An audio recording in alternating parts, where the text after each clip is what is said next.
more than a mile. Impossible shot, Chris. It's him. He has eyes on our guys. Quick reaction forces 20 minutes out. Stand the fuck down.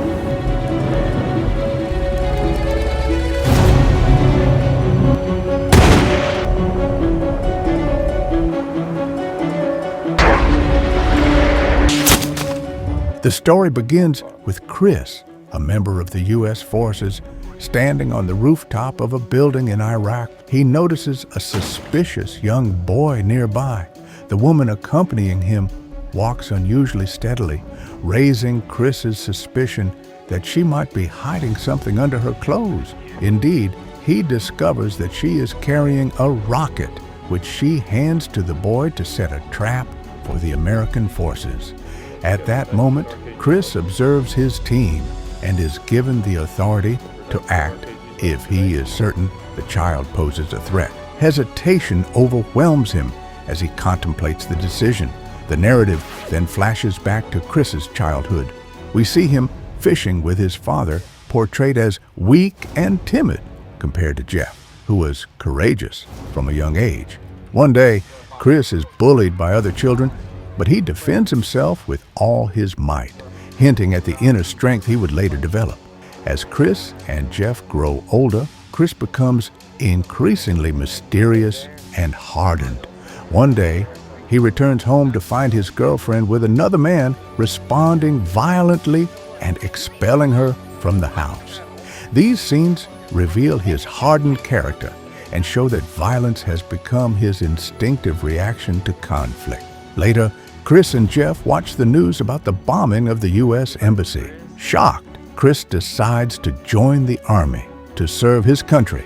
He undergoes intense training to join an elite unit, facing significant challenges balancing his duties with personal life.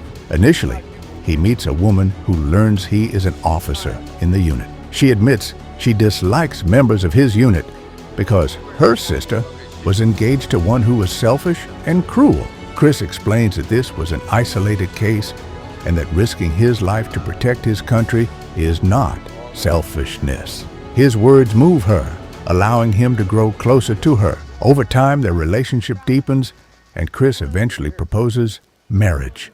One day, they watch the events of September 11 on the news. Consumed by anger and a thirst for revenge, Chris decides to deploy to Iraq, where he eliminates the child and the woman. It is soon revealed that this was his first test, the objective being any child who could pose a threat to American forces. His reputation quickly spreads throughout the camp, earning him the nickname The Legend, as he alone manages to eliminate more enemies than any other sniper.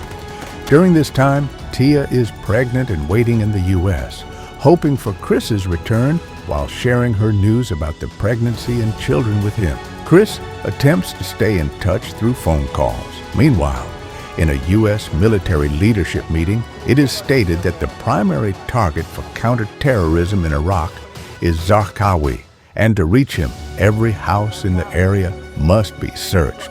The troops move to sweep the region, but they soon notice an exceptionally skilled Iraqi sniper named Mustafa, who succeeds in targeting numerous American soldiers. During this period, Chris returns and agrees to cooperate, handing over the man in exchange for money. Chris is then able to carry out an operation with the soldiers. On the way, he speaks to his wife over the phone, who tells him she is expecting a baby boy. Chris is overjoyed, but his happiness is short-lived as their driver is killed and they come under attack from Iraqi forces. Throwing the phone aside, Chris scans for the source of gunfire and discovers that the Iraqi sniper Mustafa is behind the assault.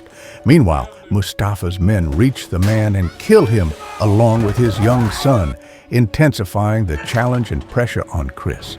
As Christmas approaches, Chris returns to his wife, who feels reassured by his presence but notices that his personality has changed due to the traumas he endured in Iraq. That same day, Tia gives birth, and Chris shares the precious moments of the delivery with her. However, he soon returns to Iraq to continue his mission, pursuing Zarqawi.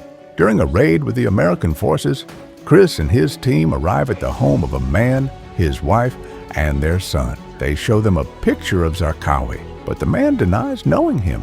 The troops decide to establish a temporary camp inside the house to monitor the situation. Zarqawi, who is close by, invites the Iraqi man to dinner in celebration of Eid al-Adha. While sitting, Chris notices a mark on the man's elbow, likely from handling a weapon, which raises his suspicion.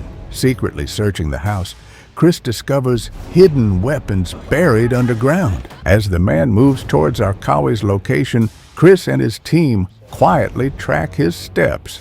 The moment he enters, they launch an assault, killing him. Zarqawi attempts to escape, prompting a tense pursuit. In another mission, Chris and his friend spot a precise shot from a distant sniper, which is revealed to be Mustafa. Afterward, they travel to a hospital, and Chris eventually returns to the U.S., where his reputation has grown so much that a soldier approaches him, expressing gratitude and explaining that Chris is the reason he survived. At that moment, Chris is with his son. The soldier salutes Chris, thanking him and telling his son that his father is a hero, a testament to the dangerous missions he undertook despite his own injuries. Back in Iraq, Chris and his team position themselves on a rooftop while searching for Mustafa.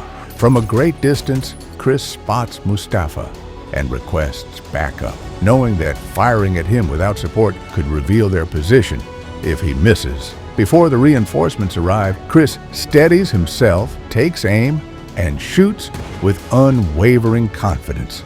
Against the odds, he succeeds in killing Mustafa. A sense of relief washes over him, knowing he has saved his comrades.